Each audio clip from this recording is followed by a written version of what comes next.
서울 강남 아파트 한 채 값이 미국 LA 땅 전체를 살 수 있다는 말, 요즘 심심치 않게 들리죠.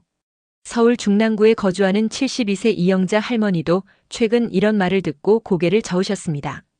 도대체 집값이 왜 이렇게 끝도 없이 오르는 걸까요? 실제로 지난 10년간 강남권 아파트 가격은 거의 2배 넘게 상승했습니다. 하지만 이런 집값 폭등 현상은 단순히 서울만의 문제는 아닙니다. 경기도 광명시에 사는 68세 최경수 어르신도 이렇게 걱정합니다. 경제는 자꾸 둔화된다는데 집값은 또 왜 이렇게 높고 이게 과연 정상인 건지 모르겠어요. 문제는 대한민국 경제 전반이 구조적으로 변화하는 국면에 들어섰다는 점입니다. 강원도 원주에 사는 75세 김용진 어르신은 신문에서 읽은 경제 기사를 보여주셨습니다. 이제는 복합 불황이라는 말까지 나오더라고요. 앞으로 은퇴 생활이 더 걱정입니다. 실제로 최근 경제 전문가들은 대한민국이 복합적 경기 후퇴 국면에 들어섰다고 경고합니다. 그 이유는 단순하지 않습니다. 첫째, 세계 무역 환경의 변화입니다. 대한민국은 지난 수십 년 동안 무역으로 먹고 살아왔습니다. 특히 중국과의 교역이 큰 비중을 차지했죠. 하지만 최근 중국의 성장 둔화와 미국, 유럽 등 선진국의 보호 무역주의 강화가 우리 경제를 어렵게 만들고 있습니다. 경기 수원시에 거주하는 70세 박정숙 할머니는 이렇게 말씀합니다. 예전에는 수출만 잘 되면 나라 경제가 좋아진다고 했는데 요즘은 그게 아닌 것 같아요. 둘째, 대중국 무역수지 악화입니다. 최근 한국의 대중 무역수지가 적자로 전환되었습니다.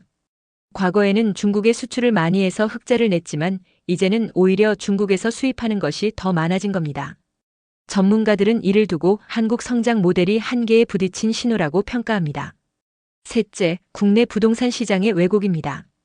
서울 강남권을 중심으로 부동산 가격이 비정상적으로 급등하면서 주거 불안정성이 커졌고 정부마다 대책을 내놓지만 근본적인 문제는 해결되지 못하고 있습니다.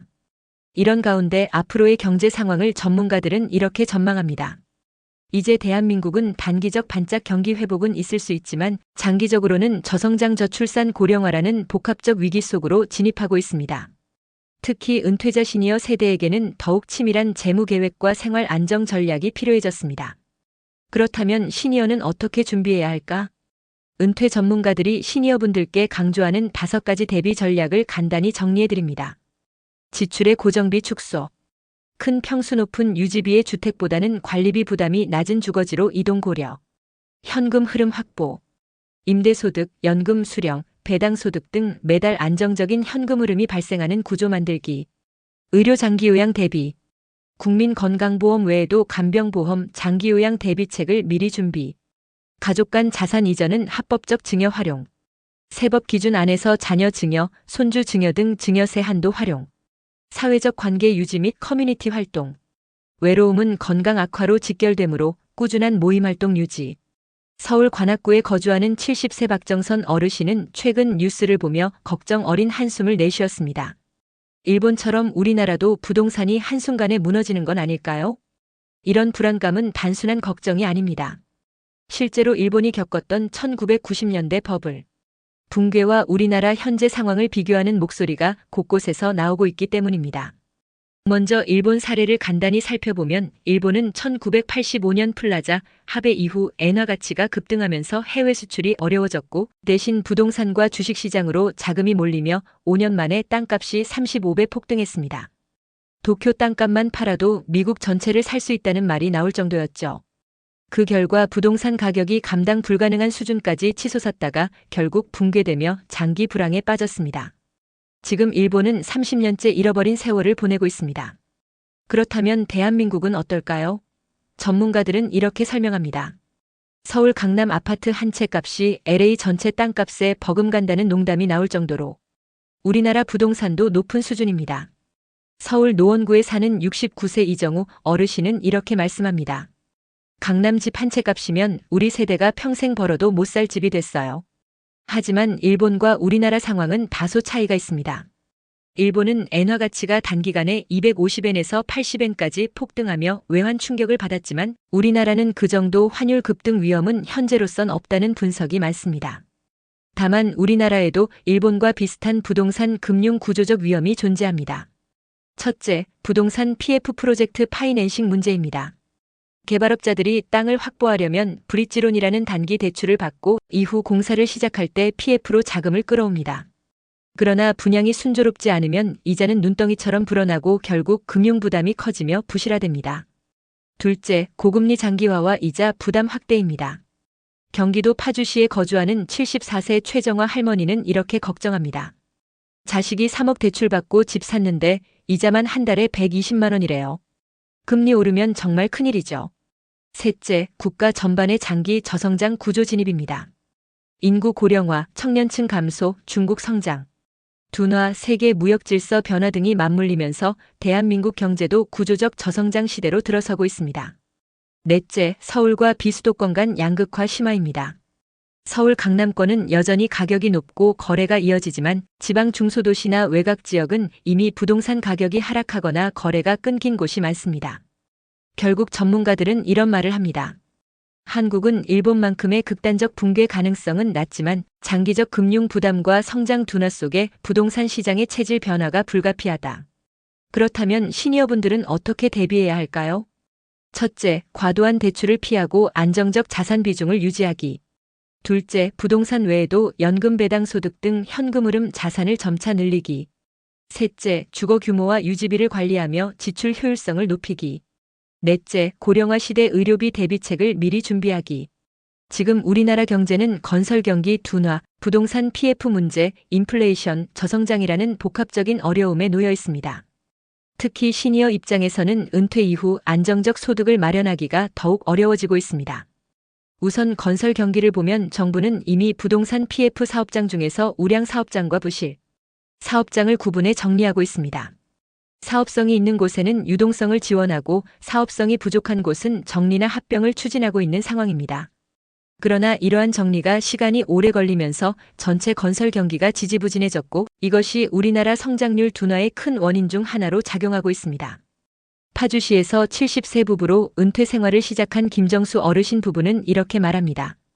주택을 짓고 파는 일도 점점 줄어들고 자식들도 일자리 구하기가 어려워지니 온 가족이 다 걱정이더라고요. 이처럼 경제의 구조적 변화 속에서 시니어 개인이 할 수 있는 실질적인 준비가 더욱 중요해졌습니다. 이 과정에서 전문가들은 1인 1기 시대가 다시 왔다고 강조합니다. 1인 1기란 한 사람이 한 가지 이상의 전문성을 갖고 은퇴 이후에도 소득을 만들어갈 수 있는 능력을 말합니다. 서울 도봉구에 거주하는 72세 김영숙 할머니는 은퇴 후 커피, 바리스타 자격증을 취득해 작은 카페 아르바이트를 시작했습니다. 손님들하고 이야기 나누면서 하루에 몇 시간씩 일하는 게 몸도 마음도 좋아요. 월 60만 원 벌지만 큰 힘이 됩니다. 이처럼 시니어 세대가 가질 수 있는 1인 1기 전략은 다양합니다. 첫째, 전문 자격증 준비하기.